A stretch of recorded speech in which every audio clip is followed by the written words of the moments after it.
सी मछली पानी में नम चारा देकर उसकी तरफ लपकी और उस चारा को खाना चाहती अचानक एक बड़ी मछली आई और बोली, अरे बहन तू ऐसा न कर, वह चारा मत खा। उस चारे पे एक कांटेदार लोहा है जो एक डोर से बांधा हुआ है। वह डोर एक आदमी के हाथ में है।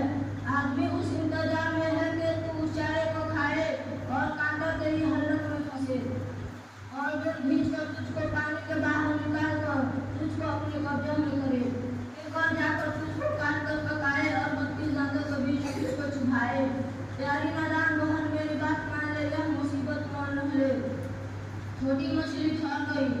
उसने तालाब में इधर उधर खूब चक्कर लगाया और सोचा, न मुझको कांटा दिखाई दे रहा है, न रोड, न कोई आदमी, न 32 दांत और न तेल, न कढ़ाई, न आग, और फिर मैं तो बिल्कुल आजाद हूँ।